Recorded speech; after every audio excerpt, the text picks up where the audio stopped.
Apreciados amigos, qué gusto que nos volvamos a encontrar para continuar con nuestro estudio. En esta ocasión estoy presentando el bosquejo de la segunda lección de este trimestre, que también lleva por nombre La misión de Dios en favor de nosotros, segunda parte. Estamos cerrando el estudio que comenzamos la semana pasada. Y como ya les dije, en este video estoy presentando el bosquejo, es decir, de qué manera puedo presentar, resumir o abordar el estudio de toda esta semana. Bienvenidos, apreciados amigos, a este video, a este estudio. Comencemos repasando o recordando lo que es el texto central de toda esta semana. Mateo 28:19. Por tanto, dice Cristo, vayan a todas las naciones, hagan discípulos, bautizándolos en nombre del Padre, del Hijo y del Espíritu Santo. La gran comisión, como se le conoce a este pasaje, ya nos introduce en el estudio que hemos desarrollado toda esta semana. Y como todo bosquejo, no vamos a desarrollar día por día. Y de paso, nuevamente aconsejo, no repasen la lección así. No es lo ideal, no es lo más recomendable. La lección cada día presenta un tema y si hacemos día por día, yo puedo pasarme todo el rato de la escuela sabática en el primero o segundo día. Por eso lo ideal es que tú delimites tu repaso a objetivos. Y precisamente es lo que voy a presentar a continuación, los objetivos de esta lección, que son 3. Como primer objetivo, lo que vamos a ver es a Dios como el más grande misionero. Ya vimos algo la semana pasada y nuevamente reforzamos este punto. En segundo lugar, hablaremos de la iglesia como el instrumento de Dios para la predicación. Y por último, la misión de salvar y discipular a todos. Vayan y prediquen a todos, dijo Cristo. Estos son los 3 objetivos con los que vamos a desarrollar este estudio. Y por supuesto, recuerda que puedes descargar estas diapositivas. Hay un enlace en la descripción y a través de ella tú puedes encontrar estas diapositivas del bosquejo. Vamos a comenzar entonces el desarrollo de los objetivos, lo que sería la exploración dentro del repaso de la lección. Como primer objetivo encontramos a un Dios misionero o Dios el más grande de los misioneros. Y esto es verdad. La obra misionera, la obra de salvar al hombre, recordemos, inició en el cielo. Y el primer misionero y más grande, obviamente, por todo lo que hizo y los resultados, es Dios. Volviendo a recordar lo que dice Efesios 1:4, que el pecado no tomó por sorpresa a Dios. Él sabía que íbamos a fracasar. Por lo tanto, ya había un plan de salvación. Dios es el primer y más grande misionero, no lo olvidemos. Él nos dio el ejemplo. Ahora, cuando hablamos de Dios, en primer lugar, hablemos con mucho respeto, con mucha reverencia. En segundo lugar, recordemos que somos seres muy limitados, finitos. Nunca vamos a entender a Dios ni en el cielo ni por la eternidad. En tercer lugar, la Biblia nos presenta a Dios, pero a una pluralidad. La lección aquí hablaba de la Trinidad directamente, recordando que la palabra Trinidad no está presente en la Biblia, pero sí hay muchos indicios de que existen personas, para entender esto, que existe una pluralidad cuando se refiere a Dios. Y lo que la Biblia nos presenta es que la deidad o la Trinidad en su plenitud está involucrada en la salvación del hombre. Y esto desde que Adán pecó, desde que Eva pecó, cuando Cristo o Dios va a buscarlos. Entonces vemos a las 3 personas divinas involucradas en nuestra salvación.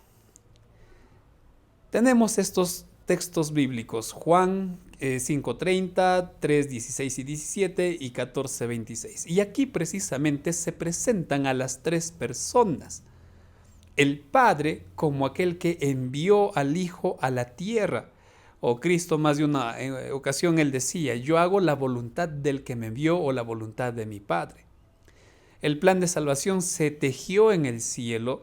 Cristo tomó la decisión de venir a este mundo y el Padre estuvo de acuerdo con este plan de salvación.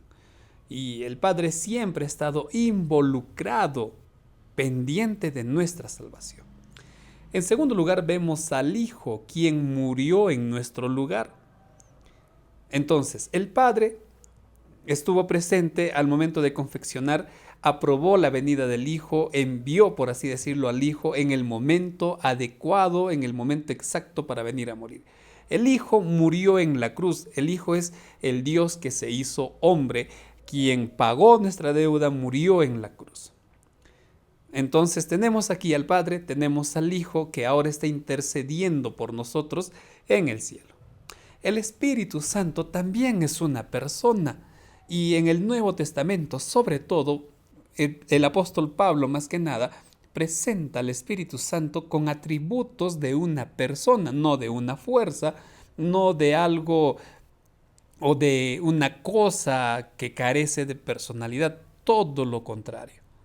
Y cuando Cristo ya estuvo en esta tierra, Él dijo, vendrá el Espíritu Santo, es necesario que yo me vaya para que el Padre envíe al Espíritu Santo. Y vino precisamente en el Pentecostés.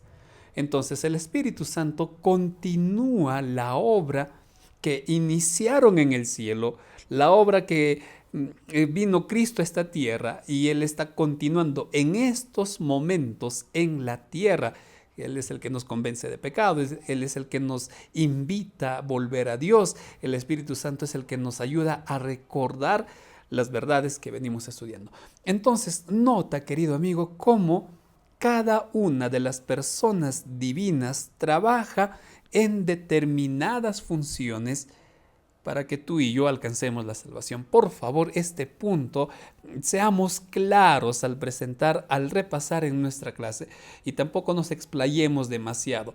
Esto puede llevarnos a ciertos debates, esto puede llevar a que nos desviemos fácilmente del tema, pero delimitemos nuestro repaso al presentar simplemente que la deidad en su integridad está buscando salvarnos. Su deseo, su afán, su anhelo, su sueño es salvarnos, y esto es lo que hemos repasado en este momento. Vamos a ver ahora nuestro segundo objetivo. Hablando de la Iglesia como el instrumento de Dios para la obra misionera, la lección nos presentaba precisamente el plan que tiene Dios con su pueblo, y esto desde tiempos antiguos.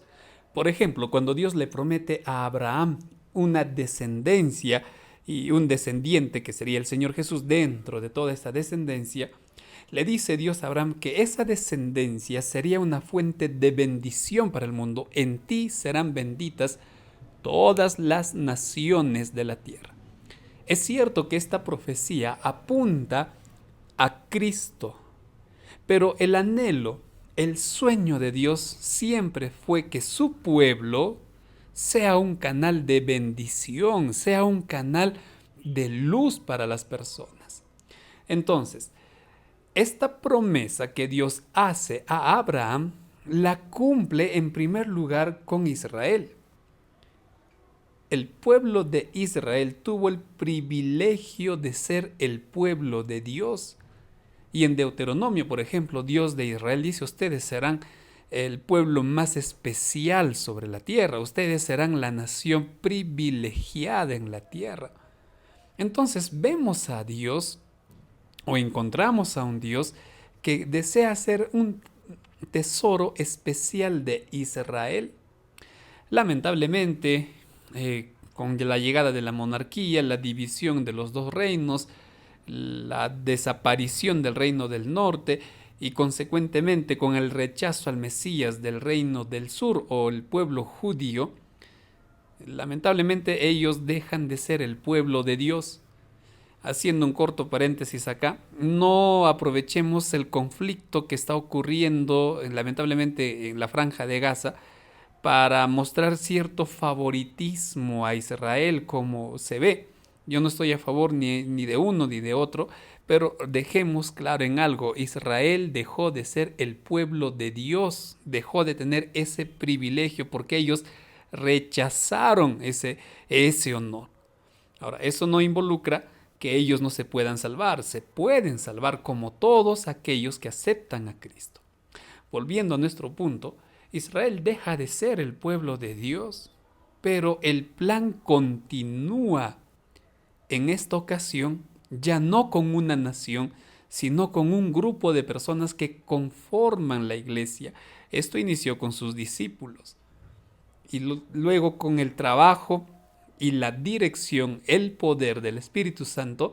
El trabajo de los discípulos llevó a una gran explosión que es la iglesia actualmente. Entonces, la iglesia siempre estuvo en los planes de Dios ser una fuente de bendición para el mundo.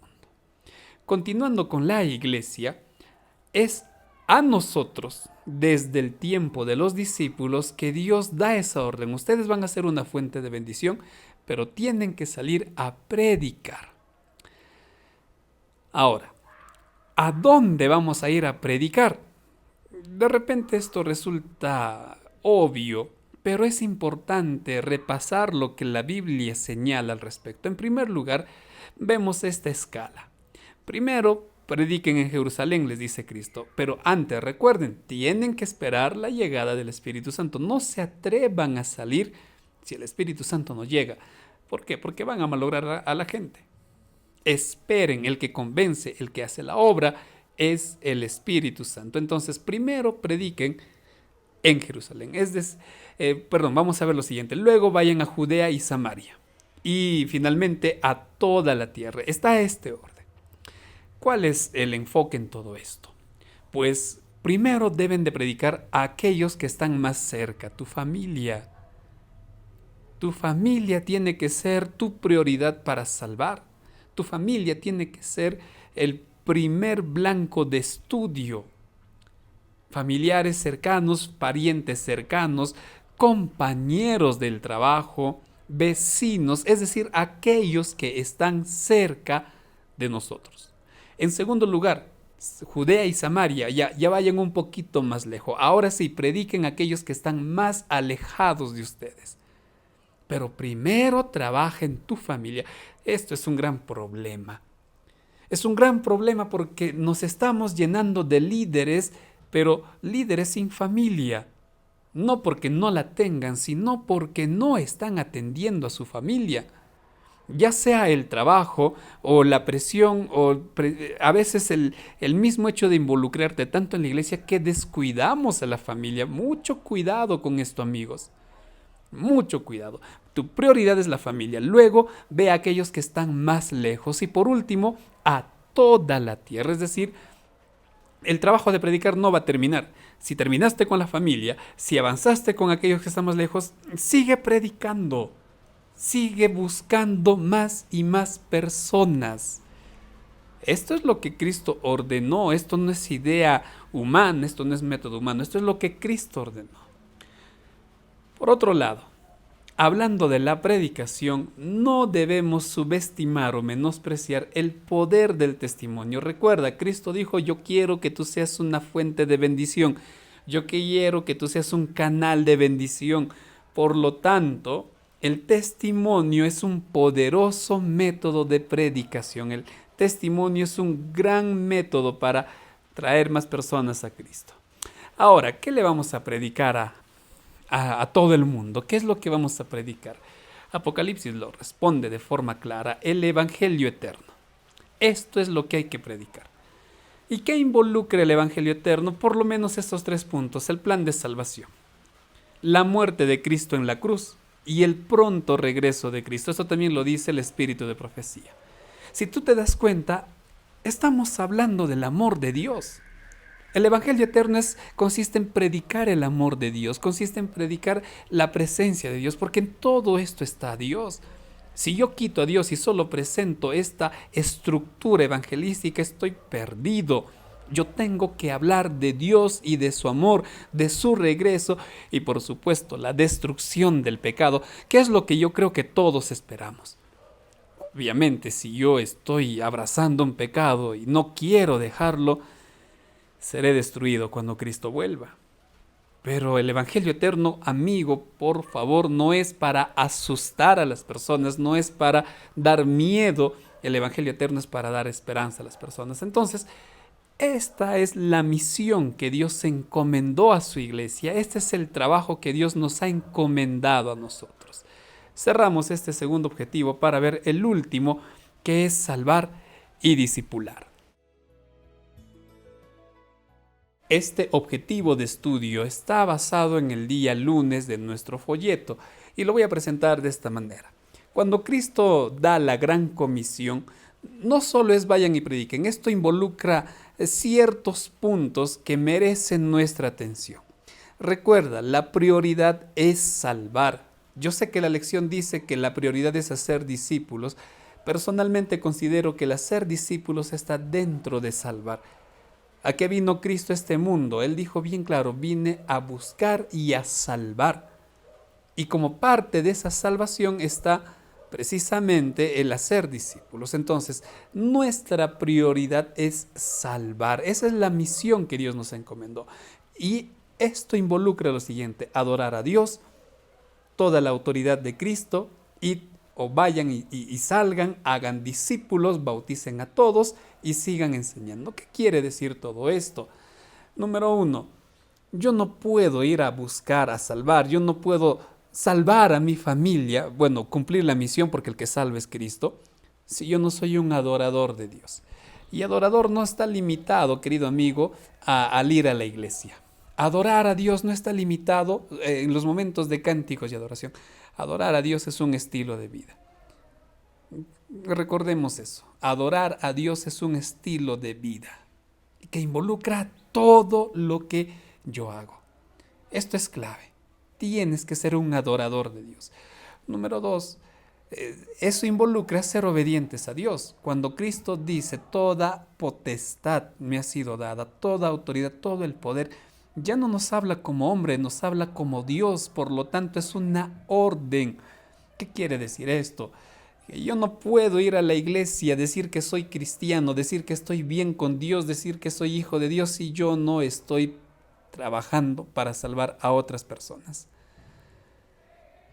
No puedo. Tenemos que buscar la forma, la manera de alcanzar a otras personas y yo tengo que involucrarme en esto. En tercer lugar, tenemos que ir a buscar al pecador. A veces estamos esperando en la iglesia, a veces estamos haciendo campañas, damos volantes y esperamos que las personas vienen, y por la gracia de Dios que el Espíritu Santo sí sale a buscar, viene 1, 2 o 3 personas y luego decimos, aquí la gente no quiere, las personas no desean escuchar. Es que la orden no es espera, la orden es ve, sal, búscalos.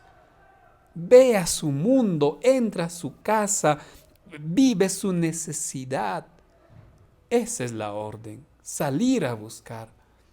Número 3, hacer discípulos. Yo tengo que presentarles lo que dice la Biblia. Tengo que prepararles para entregarse a Cristo y servir a Cristo. Esto forma parte del plan de salvación, parte de la misión que Dios nos entregó. Y aquí viene el bautismo. Sin el bautismo no hay salvación.